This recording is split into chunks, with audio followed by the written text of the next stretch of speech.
कविता चाय की प्याली लेकर अपने पति के बेडरूम में जाती है। सुनो जी, मैं चाय लेकर आई हूँ आपके लिए, उठ जाइए।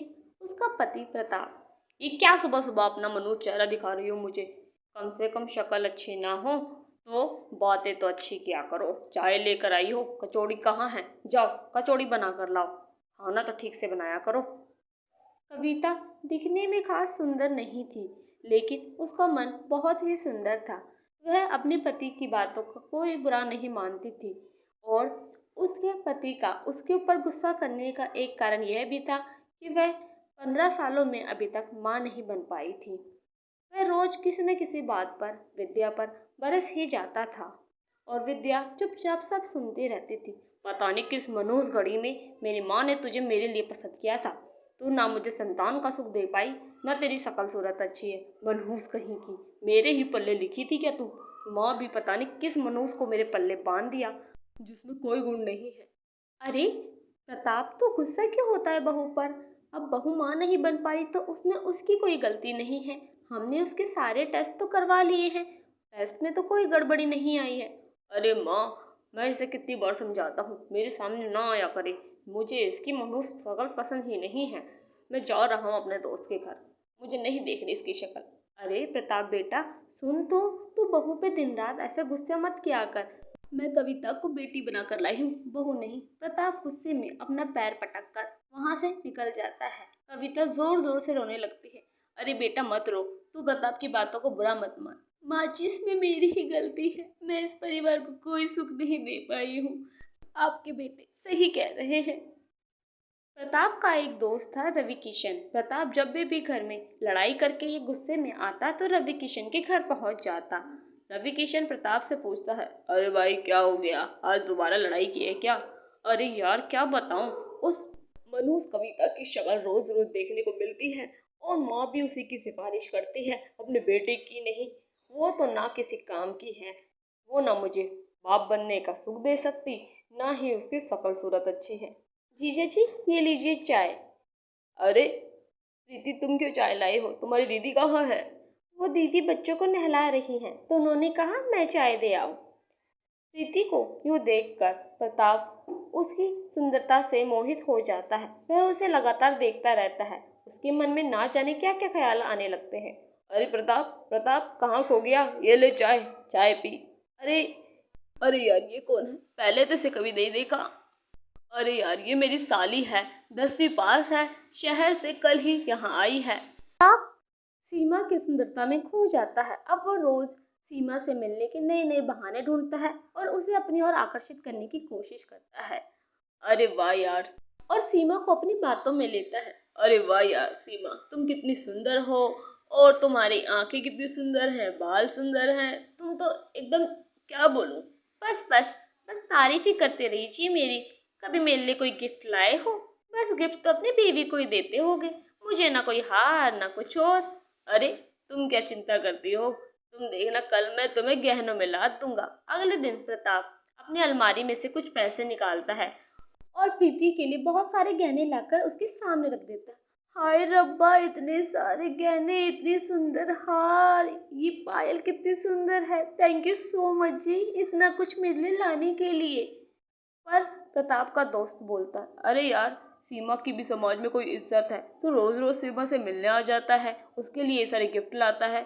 अगर लोग देखेंगे तो क्या बोलेंगे? बिना समाज में बिना नाम का कोई रिश्ता नहीं होता है। तू ये सब करना बंद कर, वरना समाज वाले थू थू करेंगे हम पे। अरे यार, तो मैं रिश्ता जोड़ देता हूँ ना। मैं प्रीति से शादी करना चाहता हूँ। अगर आप सब इजाजत दें तो मैं प्रीति को बहुत खुश रखूंगा, उसकी सारी जिम्मेदारी उठाऊंगा और इससे मेरे घर में भी रौनक आ जाएगी और मेरी जिंदगी भी संवर जाएगी। उस कविता के साथ तो मैं बहुत दुखी हूँ, मुझे पिता बनने का सुख भी मिलेगा। हाँ जीजा जी, मैं भी प्रताप को बहुत पसंद करती हूँ, मैं भी इनसे शादी करना चाहती हूँ। आप दोनों इजाजत दे। पर तू कविता को कहाँ रखेगा यार? तू क्या प्रीति को कविता की सौतन बनाकर लेकर जाएगा? अरे नहीं यार, हमारे घर में बगल में एक छोटा कमरा है, माँ और कविता वहाँ रह लेंगी और मैं और प्रीति बड़े बंगले में रहेंगे, किसी बात की चिंता नहीं होगी। फिर प्रताप अपनी माँ से दूसरी शादी की बात करता है। माँ, मैं प्रीति से शादी करना चाहता हूँ। क्या बकवास कर रहे हो तुम? दूसरी शादी करना चाहते हो? अरे बेटा, तुम्हें पता भी है कविता ने तेरे नाम पर 15 साल बिताए हैं। उसने दिन रात तेरी सेवा की है, खेतों में काम किया है, एक एक पैसा तेरे साथ जुड़वाया है, हर वक्त खेतों की देखभाल की है। और जो पैसा तू उस प्रीति पे उड़ा रहा है, वो सारी मेहनत कविता ने की है तेरे लिए। तू सुधर जा बेटा, वरना बहुत पछताएगा इस दूसरी शादी से। और मैं नहीं चाहती तू दूसरी शादी करे, समझ आ रहा है ना तुझे? मैं तुझे कोई दूसरी शादी नहीं करने दूंगी। तू कविता के साथ ही रहेगा। मैं कविता की जिंदगी बर्बाद नहीं कर सकती। और तुझे शर्म नहीं आती? दूसरी शादी की बात कर रहा है तू मेरे सामने। मैं इसे अपनी बेटी मानती हूँ। माँ जी, आप शांत हो जाइए, आपकी तबीयत खराब हो जाएगी, आप चुप हो जाइए। नहीं बेटा, मैं नहीं मानूंगी। अगर तू शादी करना चाहता है तो कर ले, लेकिन एक दिन पछताएगा जरूर। पर प्रताप किसी की नहीं सुनता। वह प्रीति से शादी कर लेता है। माँ, मैं प्रीति से शादी कर आया हूँ। आप और कविता वो सामने वाले छोटे घर में चले जाइए, और मैं और प्रीति इस बंगले में रहेंगे। और मैं ज़मीन का एक छोटा सा टुकड़ा दे दूंगा, जिस पे कविता खेती कर कर आप दोनों का खर्चा चला देगी। मैं आप दोनों को खर्चा भी नहीं दे पाऊंगा, इसलिए आप भी सही से रहो, मैं भी सही से रहूं।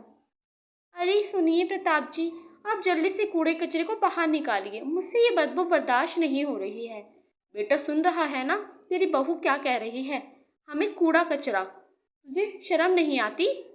माँ जी, आप शांत हो जाइए, आपको चक्कर आ जाएंगे, आपकी तबीयत वैसे ही खराब है। चलिए हम पास वाले घर में रह लेते हैं। फिर कविता और विमला उस छोटे मकान में रहने लगती है। पर प्रीति तो शहर की रहने वाली थी, वह फिजूल खर्ची से बाज नहीं आती। रोज वह प्रताप को नई नई जगह घूमने के लिए बोलती। अजी, आप मूवी की तो टिकटें नहीं लाए? मेरी सहेली तो वो पिक्चर देख भी आई। आपसे बोला था ना, आप भूल गए क्या? मुझे वो मूवी देखनी है। अरे प्रीति, चिंता क्यों करती हो, मैं लाया हूँ ना 2 टिकटें। अरे वाह, पति हो तो आप जैसा हो। हम जरूर इस मूवी को देखने चलेंगे। हाँ हाँ प्रीति, मैं तुम्हारी हर खुशी को पूरा करूँगा। मैं तुम्हारी खुशी के लिए कुछ भी कर सकता हूँ। प्रताप हर रोज प्रीति की हर छोटी मोटी चीजें और ख्वाहिशें पूरी करता। कुछ समय बाद प्रीति एक लड़की को जन्म देती है, और फिजूल खर्ची के चलते प्रताप का काम भी धीमा चलने लगता है। वह बच्चे के जन्मदिन पर बहुत खर्चा करता है और अपना खेत भी बेच देता है। अरे यार प्रीति, मेरा काम तो बिल्कुल ठप हो गया है, घर में कुछ पैसे भी नहीं बचे हैं, मैं क्या करूं? देखो जी, आपने बोला था कि आप मुझे हर सिचुएशन में ठीक रखोगे, मेरी हर ज़रूरत पूरा करोगे। अब आप कमा कर नहीं लाओगे तो बच्चे को क्या खिलाएंगे?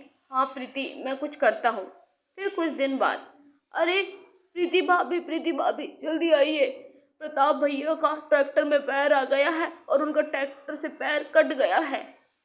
प्रताप का पैर कट जाता है और वह बिल्कुल लाचार हो जाता है। कुछ दिनों बाद प्रीति पैसे मांगने के लिए प्रताप के दोस्त के पास जाती है।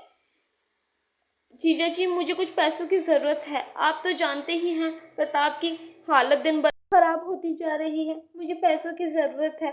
आप कुछ पैसे उधार दे दीजिए, जिससे मैं घर का कुछ खर्चा चला पाऊँ। देख प्रीति, प्रताप से शादी करने का फैसला तेरा खुद का था। तू 2 दिन पहले भी मुझसे 1000 रुपये लेके गई है। अब मैं तेरे लिए कोई और मदद नहीं कर पाऊंगा। मुझे अपनी गृहस्थी भी संभालनी है। तू अब खुद ही देख कि तुझे अपना परिवार कैसे चलाना है। मैं तेरी कोई मदद नहीं कर पाऊंगा। सुनो जी, मुन्ना सुबह से भूखा है और घर में खाने का एक दाना नहीं है। मैं उसे कैसे कुछ खिलाऊं और दूध कैसे पिलाऊं उसे? प्रताप को अपनी इस हालत का पता चलता है कि वह जो उसने अपने माता पिता और अपनी बीवी के साथ किया, उसी कर्मों का फल है। फिर कविता खाने की थाली और लोटे में दूध लेकर आती है। लो प्रीति, ये दूध मुन्ने को पिला देना और ये खाना तुम दोनों के लिए। अरे वाह कविता दीदी, किसी ने भी हमारी इस मुसीबत की घड़ी में मदद नहीं करी, सिर्फ आपने। मैं सिर्फ उस मासूम बच्चे के बारे में सोच रही हूँ, उसमें उसकी तो कोई गलती नहीं। तुम दोनों को अगर कुछ हो गया तो वो तो अनाथ हो जाएगा। मैं सिर्फ उस बच्चे के लिए तुम सबका खर्चा उठाऊंगी, और इससे ज़्यादा मुझसे कोई उम्मीद मत रखना। अब ये खाना तुम खा लो और उस मासूम बच्चे को दूध पिला लो। फिर कविता ये बात कर रही होती है और ये सब चीज़ कविता की सास देख रही होती है, और कविता का दर्द उसे बखूबी समझ आता है। प्रताप की आंखों में आंसू होते हैं और उसे अपने किए का पछतावा होता है कि उसने दूसरी शादी की और अपनी एक पहली पत्नी को छोड़ दिया जिसने उसकी इस मुसीबत की घड़ी में इस तरह मदद की। अब वह पछतावे के इस